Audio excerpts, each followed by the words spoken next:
ભાવનગર જિલ્લાના તમામ તાલુકાઓમાં હવે સિંહોની વસવાટ જોવા મળી રહ્યો છે.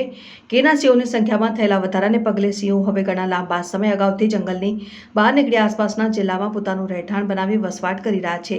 સિંહની જાળવણી અને વસ્તી વધારા માટે વન વિભાગ દ્વારા પૂરતી તકેદારી રાખવામાં આવી રહી છે, જેથી રાજ્યમાં હાથ ધરવામાં આવેલી 16મી સિંહની વસ્તી ગણતરી દરમિયાન ભાવનગરના પાલીતાણા નજીક અત્યાર સુધીનું સૌથી મોટું સિંહ કુટુંબ જોવા મળ્યું છે. 20 સભ્યો સાથેના આ શાહી સિંહ પરિવારની સિંહ વસ્તી ગણતરી દરમિયાન ભાવનગરની ટીમે ખાસ નોંધ લીધી છે. સૌરાષ્ટ્રમાં 20 સિંહોનો આ બીજો સમૂહ ભાવનગર જિલ્લાના પાલીતાણાની સાંજણાસર વીડી એટલે કે રાજસ્થળી વીરડી વિસ્તારમાં જોવા મળ્યું હતું. પરિવારમાં 2 પુખ્ત સિંહ, 6 સિંહણ અને 3 સિંહ 3 મહિનાથી 1 વર્ષ સુધીના આશરે 13 બચ્ચાઓ સામેલ છે. જ્યારે વસ્તી ગણતરી દરમિયાન આ જ વિસ્તારમાં 9 સિંહ સાથેનો અન્ય એક સમૂહ પણ જોવા મળ્યો હતો, જે ભાવનગર જિલ્લાને સિંહ માટે મહત્વપૂર્ણ અને અનુકૂળ રહેણાંક સ્થળ બની ગયું હોવાનું દર્શાવે છે. અત્યાર સુધીના સૌથી મોટા પરિવારમાં 18 સિંહનો સમૂહ જોવા મળ્યો, જે 2022માં ગડકબારી ખાતે એક ફોટોગ્રાફરે કેમેરામાં કેદ કર્યો હતો. જ્યારે વન વિભાગ દ્વારા સિંહોને ઉનાળામાં ખાસ પાણી સહિતની કોઈ મુશ્કેલી ન પડે તે અંગેની પૂરી તકેદારી રાખી રહ્યા છે. જ્યારે હાલ વસ્તી ગણતરી પૂર્ણ થઈ ચૂકી છે, જેનો સત્તાવાર આંક ટૂંક સમયમાં જાહેર કરવામાં આવશે, તેમ ભાવનગર વન વિભાગના અધિકારીએ જણાવ્યું હતું.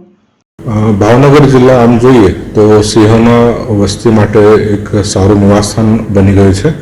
2020ની જો ગણતરી થઈ હતી એ મુજબ ભાવનગર જિલ્લામાં 73 જેટલા સિંહોની વસવાટ હતી. 2025માં અત્યારે એક ગણતરી પૂર્ણ થઈ 12 થી 14 મહિના દરમિયાન 16મી વસ્તી ગણતરી પૂર્ણ થઈ છે અને આ ગણતરીમાં 133 જેટલા ગણતરી યુનિટમાં લગભગ 500થી વધારે આપણા વન વિભાગના કર્મચારીઓ, અધિકારીઓ અને વોલેન્ટિયર એવો ભાગ લીધા હતા અને એ ગણતરી પૂર્ણ કરી છે. અને એ ગણતરી દરમિયાન એક સિંહોનું અત્યાર સુધીનું સૌથી મોટું જો સિંહોનું ગ્રુપ છે એ સાંજણાસર વીડી પાલીતાણામાં જો આવેલા છે ત્યાં જોવા મળેલ છે. આ જો ગ્રુપ છે આમાં 2 પુખ્ત નર, 6 માદા અને એના 3 મહિનાથી 1 વર્ષ સુધીના લગભગ 12 બચ્ચા, આવા કુલ 20 સિંહોનો સમૂહ જોવા મળેલ છે. એ આ દર્શાવે છે કે ભાવનગરના જો વીડી વિસ્તાર છે અને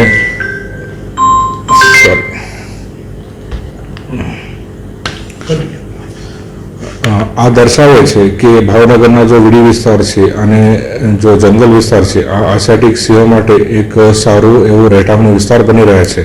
અને એ જંગલ વિસ્તારમાં એના ખોરાક માટે સારો એવા પ્રે બેઝ છે, એમાં હર્બિવોર્સની સંખ્યા પણ સારી છે અને એમાં વન વિભાગ પણ એક સારા એવા પ્રયત્ન કરે છે કે એના સંખ્યા વધારવા માટે.